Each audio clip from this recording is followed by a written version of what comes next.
Over 70 years ago, in the aftermath of World War II, the international community adopted the Universal Declaration of Human Rights. Under this declaration, the international community collectively set out fundamental rights to be universally protected, without distinction of any kind. Since then, international human rights law and human rights protections have rapidly advanced. The international human rights system, made up of conventions, human rights bodies, and courts of law, aim to protect populations from abuses of their inalienable human rights. Despite the broad expansion of this system, populations across the globe continue to suffer human rights abuses.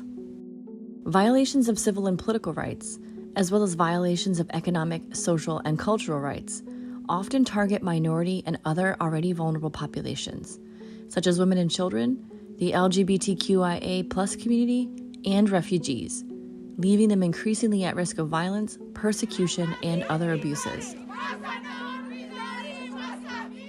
Societies where governments restrict the human rights of certain sectors of the population, or fail to provide adequate protections for violations and abuses of human rights perpetrated by others, may be at risk of mass atrocity crimes, namely genocide, war crimes, crimes against humanity, and ethnic cleansing. These conscious, shocking crimes do not begin with mass killings or targeted violence against particular groups, but are rather part of a process that may begin with smaller-scale abuses, restrictions on fundamental freedoms, or demonization of a group on the basis of their ethnicity, religion, language, or other defining features. The genocide of the Tutsis in Rwanda, for example, did not begin with ethnic-based killings, but with a concerted effort to demonize or generate fear surrounding Tutsis in the media.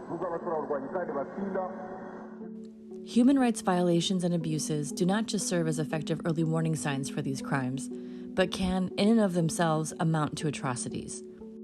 While it's clear that we must start addressing these violations as precursors for atrocities in order to effectively prevent them, the international community has struggled to translate this early warning into early action.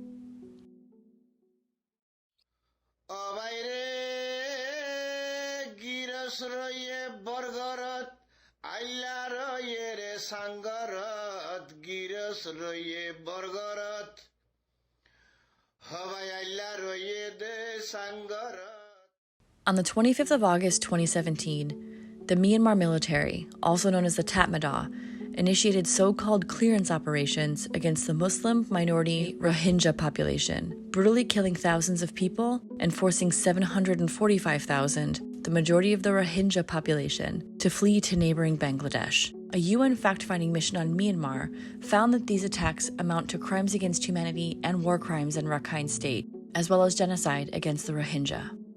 The Rohingya have lived in Myanmar for centuries, but they're not officially recognized as one of the country's 135 ethnic groups.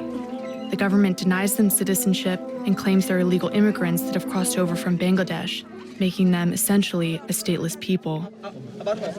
Assalamu alaikum. Ara Rohingya zati.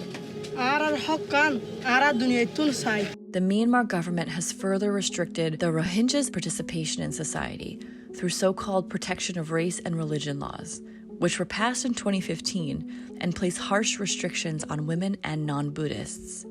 This includes restrictions on fundamental religious freedoms as well as reproductive and marital rights. Rohingyas and other Muslim populations in Myanmar have also been the target of hate speech and victims of intercommunal violence, often incited by ultra-nationalist Buddhist groups. What kinds of crimes are the Burmese military committing against the Rohingya people? We have evidence, we have proof that Myanmar government is committing genocide against Rohingya.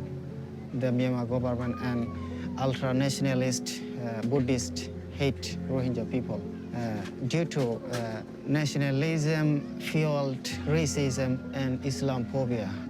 While some Buddhist monks, like the infamous Ashin Werathu, are notorious for perpetuating hate speech against the Rohingya, it's the military that encourages those sentiments, in some cases denying Rohingya even exist.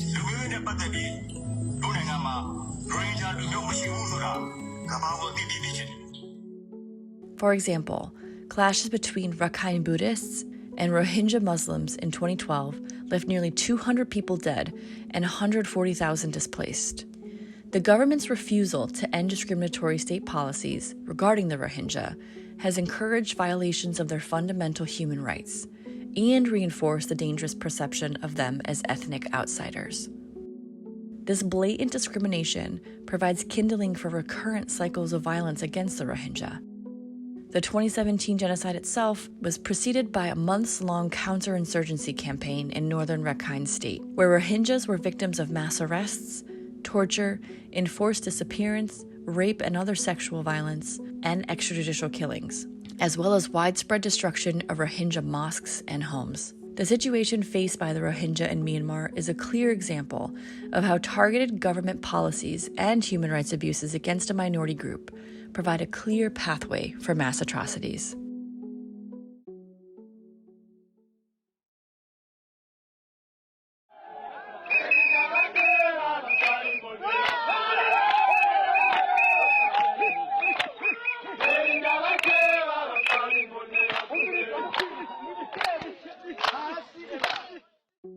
Since 2015, populations in the East African country of Burundi have endured a protracted political and human rights crisis. Burundi is a tiny country in the Great Lakes region of Africa. It shot into the headlines when President Pierre Nkurunziza decided to run for a third term in office.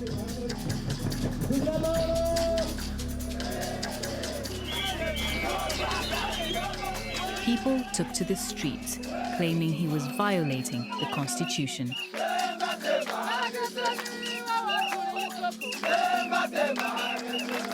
Peaceful protests soon turned violent.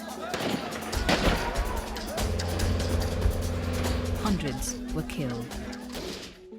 Mass protests of Nkurunziza's announcement led to a crackdown on opposition parties, oppression, mass arbitrary detentions, killings, and torture at the hands of Burundi's ruling party, the CNDD-FDD. The government utilized its youth wing, known as the Imbonerakure, to persecute alleged government opponents and civil society activists.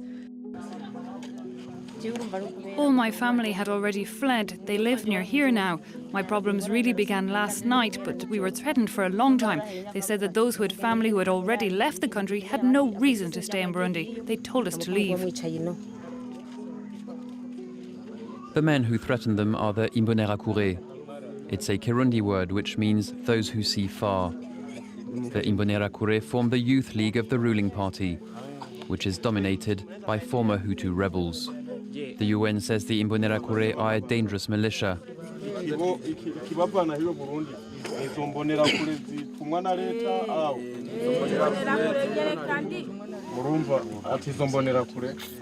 zirababwira ati nimuvemwo au niputinya kwanyu batubwira tuveko ati mutavuyeho turabamara ati bababwira kugwandiko au bababwira umuntu au gasanga amabaruwa basize kunzu yaho ku muryango ngaho yani ku muryango mwijoro ukabyuka ugiye ukugayisanga nkaho bacusoma ati wowe utavuyeho tayari turakwica muvaho nyene vaho nitubakene canke bakazana nk'amahera tutaya canze. I hid to avoid the Imbonerakures checkpoints and managed to slip through. All night they patrol. If you're unlucky enough to meet the Imbonerakure, they will kill you. Videos emerged of Imbonerakure threatening rape and other abuses against their adversaries.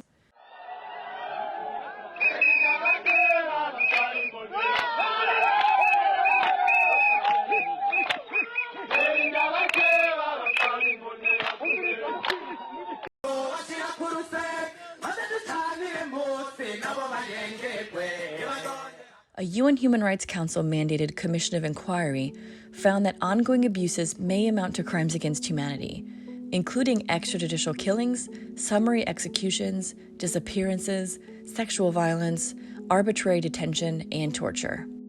Since gaining independence, Burundi has a long history of atrocity crimes. High-level government officials have deliberately misused historical context to gain and remain in power, and many of those in power today are implicated in the abuses perpetrated since 2015. Whoever commits a crime says he's an Imbonerakure or a member of the ruling party. Those who are living abroad will tell you they were arrested at night by the Imbonerakure. That's absolutely untrue. I'm a former Imbonerakure. The current president is a former Imbonerakure. All the hopes of the Burundian people are pinned on the Imbonerakure Youth League. Thanks to its strength, its bravery, and its patriotism. The Burundian government, now headed by President Evariste Ndayishimiye, has yet to meaningfully engage in reconciliation for its abuses against civilian populations. For without justice, there can be no peace. A country without justice cannot live in peace.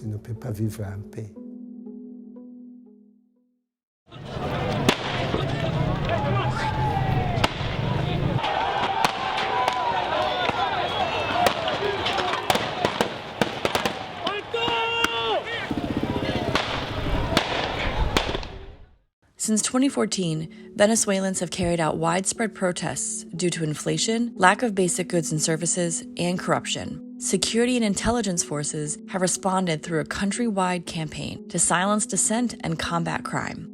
Throughout this campaign, they've committed systematic human rights violations and abuses, including arbitrary detentions, short-term enforced disappearances, torture, ill treatment, and sexual and gender-based violence, in a context of pervasive impunity. State agents have also carried out tens of thousands of alleged extrajudicial executions.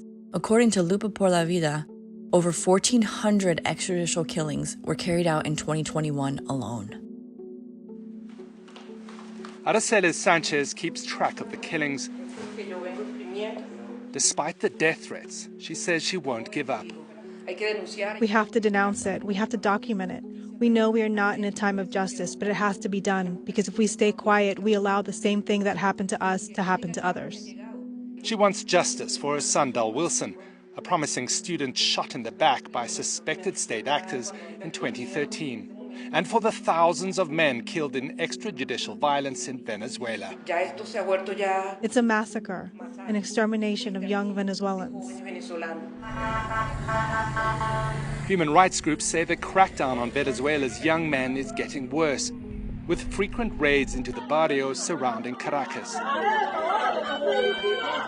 Nicolas Maduro's government says it's to curb crime, but the barrios are turning on his regime.